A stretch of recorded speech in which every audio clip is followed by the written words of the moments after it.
বাবা, এই নাও পানি।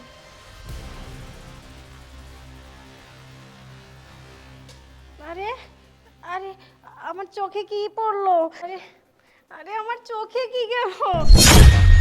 আরে লোকটাই বা কোথায় গেল? হ্যাঁ হ্যাঁ, আমি আমি চোখে দেখতে পাচ্ছি। সবুজ, এটা আমি কি দেখলাম? আল্লাহ, আমাকে তুমি কেন আমার দৃষ্টিশক্তি ফিরিয়ে দিলে? আমি দৃষ্টিশক্তি ফিরে পেয়ে যথেষ্ট খুশি হয়েছি। তার থেকে ভেবেছিলাম আমার স্বামী বেশি খুশি হবে, কিন্তু এটা আমি কি দেখলাম? না না, আমাকে বুঝতে দিলে চলবে না। আমাকে আমাকে এভাবেই থাকতে হবে।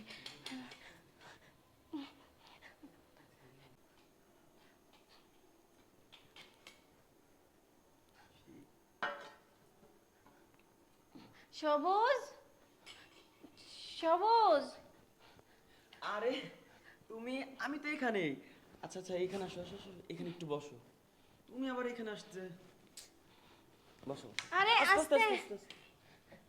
তুমিও বসো আমার পাশে। এই যে আমি আছি তো। আচ্ছা, তোমার কাছ থেকে না আমার একটা কথা জানার খুব ইচ্ছে হচ্ছে। বলবে আমাকে সত্যি করে? বলো না, শুনছি তো। আমার না জানতে খুব ইচ্ছে করছে। তুমি তো এত সুন্দর, লম্বা ফর্সা, তোমার কালো মেঘের মতো চুল, কুচি কুচি দাড়ি, তোমার মতো এত সুন্দর একটা স্মার্ট ছেলে আমার মতো কানা মেয়েকে কেন বিয়ে করেছো? আমি সেটাই বুঝতে পারছি না। আচ্ছা, তুমি আমাকে এত ভালো কেন বাসো, বললে না তো? আরে আমি তোমাকে ভালোবাসি কিসের জন্য? তুমি তো অনেক ভালো, দেখতে অনেক সুন্দর, একদম গোলাপ ফুলের মতো। আল্লাহ হয়তো তোমার দৃষ্টিশক্তি কেড়ে নিয়েছেন, কিন্তু তুমি তো আমার লক্ষ্মী বউ। তুমি অনেক সুন্দর, আমি তোমাকে এর জন্য ভালোবাসি। সত্যি? সত্যি বলছো তুমি? আমি দেখতে অনেক সুন্দর? আমার না খুব ইচ্ছে জানো, আমি যদি একদিনের জন্য চোখটা ফিরে পেতাম, দু চোখ ভরে আমি তোমাকে আর আমার নিজেকেই দেখতাম। আচ্ছা, বাদ দাও, তুমি ঘামছো কেন এত? ঘামছি? কই ঘামছি? তুমি কিভাবে জানলে? আহ, জানবো না? এটা আবার কি কথা বললে তুমি? আরে তুমি আমাকে ভালোবাসো, আমি তোমাকে ভালোবাসি। আমি আমার মনের চোখ দিয়ে, অন্তরের চোখ দিয়ে তোমাকে সব সময় দেখি, অনুভব করি। তাই তো আমি বুঝতে পেরেছি তুমি এখন ঘামছো। কি ঠিক বলছি না বলো? আচ্ছা যাক, আমি তো ভয় পেয়ে গেছিলাম। ভয় পেয়ে গেছো মানে? এই, তুমি তুমি এমন করে কেন কথা বলছো? আচ্ছা, আমি যদি দৃষ্টিশক্তি ফিরে পাই, তাহলে কি তুমি খুশি না বলো? হ্যাঁ, আমি তো অনেক খুশি হব।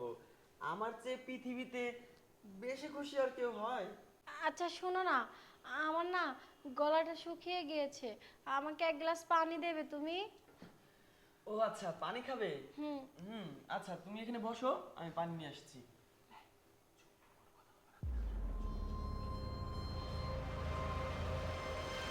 গেছো তুমি? এই যাচ্ছি।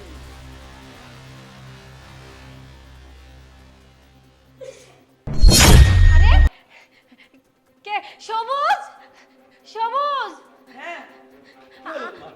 আরে দেখো না, মনে হয় আমাদের রুমে কোনো চোর ঢুকেছে। আরে হাঁচি দিল কে? আরে বাবা, কে হাসি দিবে? আমি দিয়েছি হাসি। আরে আমি তো, তুমি তুমি তো এখানে ছিলেই না, তুমি তো রান্না করে গিয়েছিলে পানি আনতে, তাহলে হাঁচি দিল কে বলো? কই? এই মনে হয় বিড়ালে হাসি দিয়েছে। বিড়ালে হাসি? উম, হতে পারে, হয়তো আমারই ভুল। আচ্ছা বসো, তুমি বসো। বসো, তোমার কষ্ট হয়ে যাচ্ছে তাই না? না, তোমার জন্য পানি নিয়ে এসেছি। হ্যাঁ, নাও, পানি পানি। খেয়ে নাও। একটা কথা কি জানো সবুজ, তুমি দেখতে যতটা সুন্দর, তার থেকে বেশি সুন্দর না তোমার এই নিখুঁত অভিনয়। আরে তুমি কি বলছো? আমি আবার কখনো অভিনয় করলাম? তাই না? তুমি তো দিনের পর দিন আমার সাথে অভিনয় করে যাচ্ছ। একটা কথা কি, তোমার পাশে যে মেয়েটা বসে আছে না, সেই মেয়েটা সত্যি আমার থেকে দেখতে অনেক সুন্দর।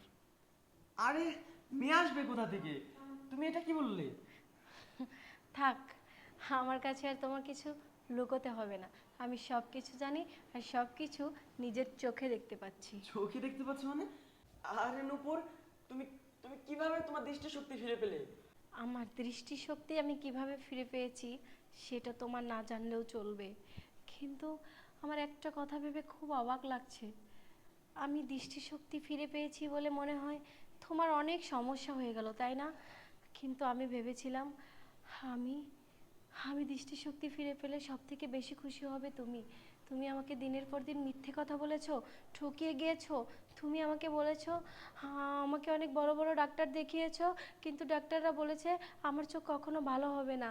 আমি তাই বিশ্বাস করে নিয়েছি জানো। আর আমি অন্ধ হয়েও আমি সবসময় ভেবেছি আমার দুটি চোখ আছে। আমি আমার নিজের চোখ না থাকলেও তোমার চোখ দিয়ে সব কিছু দেখার চেষ্টা করেছি, তোমাকে ভালোবেসেছি, তোমাকে আমি বিশ্বাস করেছি। আর তুমি কি করেছো? আমারই বাসায় আমার চোখের সামনে অন্য একটা মেয়ে নিয়ে ফষ্টি নষ্টি করছো, আমার অন্ধত্বের সুযোগ নিয়ে। কেন সবুজ? আমি তো তোমার কাছে এটা আশা করিনি। আমি তো তোমাকে ভালোবেসেছিলাম। আমি আমি সবসময় ভেবেছি তুমি অনেক মহান, তুমি অনেক উদারতা মনের মানুষ, না হলে তুমি আমার মতো একটা অন্ধ মেয়েকে কেন বিয়ে করবে? কিন্তু আমি আজকে বুঝতে পেরেছি তুমি একটু ভালো থাকার জন্য একটু একটু ভালো থাকার জন্য তুমি আমাকে বিয়ে করেছো।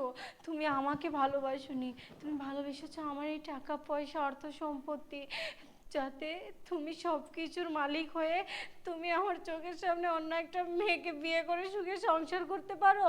হ্যাঁ, আমার সাথে এটা তুমি কি করে করতে পারলে? আমি তো কখনো ভাবিনি। আর হ্যাঁ, তুমি জানতে চেয়েছিলে না আমি আমার চোখের দৃষ্টিশক্তি কি করে ফিরে পেয়েছি? জানো, আমার মনে হয় আমি আমার এই ছোট্ট জীবনে এমন কোনো পুণ্যের কাজ করেছি যাতে আমার আল্লাহ খুশি হয়ে আমাকে সে স্বয়ং নিজে হাতে আমার দৃষ্টিশক্তি ফিরিয়ে দিয়েছে। কিছুক্ষণ আগে আমার দুয়ারে একটা ভিক্ষুক এসে দাঁড়ায় জানো। সে আমার থেকে এক গ্লাস পানি চায় আর আমি তাকে পানি দেই, আর তারপরেই সেই পানিটা মনে হয় সে আমার চোখে ছিটিয়ে দিয়েছিল। তারপর থেকে আমি আমার দৃষ্টিশক্তি ফিরে পেয়েছি। আমি কতটা খুশি হয়ে তোমার কাছে ছুটে আসছিলাম, কিন্তু তখনই দেখতে পেলাম তুমি এই মেয়েটার সাথে। ছি, তোমার কথা না হয় বাদই দিলাম। হেই মেয়ে, তোমার কি লজ্জা লাগে না? তুমি একটা মেয়ে হয়ে আরেকটা মেয়ের বাসায় এসে তারই চোখের সামনে তারই স্বামী নিয়ে নষ্টি ফষ্টি করছো। তোমার পরিবার থেকে কি এতটুকু শিক্ষা তোমাকে দেয়নি যে একটা মেয়ে হয়ে আরেকটা মেয়ের ক্ষতি করতে আসছো? আজকে তোমাদের মতো কিছু মেয়েদের জন্য না, আমাদের মতো সাধারণ মেয়েদের ঘরে কোনো সুখ শান্তি বলে কোনো জিনিস থাকে না। তারা নিজের বউ রেখে তোমাদের মতো মেয়েদের সাথে পরকীয়া করে বেড়ায়, হাজারো মেয়ের সংসার নষ্ট হয়। যাই হোক, তোমাদেরকে বলে আমি আমার সময় নষ্ট করতে চাই না। যেই সম্পর্কের মধ্যে কোনো বিশ্বাস নেই সেই সম্পর্কে জড়িয়ে থাকার কোনো মানেই হয় না। তুমি আর তোমার এই প্রিয়তমা এখন এই মুহূর্তে আমার বাসা থেকে বেরিয়ে যাও, যাও বলছি। ব্যাস, কি বললে? তোমার এই টাকা পয়সা গাড়ি বাড়ির জন্য আমি তোমাকে বিয়ে করেছি? তাহলে সেটাই ভাবো নূপুর, আমি তোমাকে টাকা পয়সা গাড়ি বাড়ির জন্যই বিয়ে করেছি। আমি তোমাকে তো কখনো ভালোবাসিনি। তোমার মতো একজন অন্ধ কালা প্রতিবন্ধীর সঙ্গে আমি ঘর করব, আমি সংসার করা যায়, কিন্তু ভালোবাসা যায় না। আমি ভালোবাসি আমার গার্লফ্রেন্ডকে, আমি ওকে নিয়ে সুখী থাকতে চাই। ছোট লোক বিয়াদব, এখনো কোন মুখে আমার সামনে দাঁড়িয়ে বড় বড় কথা বলছিস? আমি তোদের দুজনকে পুলিশে দেওয়ার আগে ভালোই ভালোই এখান থেকে বেরিয়ে যা, যা বলছি। নিজের স্বামীকে তো সুখ দিতে পারে না, আরেক নারী আসছে স্বামীকে সুখ চুপ, একদম চুপ। চোরের মায়ের বড় গলা, ভালো মানুষের মতো আমার বাসা থেকে বেরিয়ে যা, যা বলছি।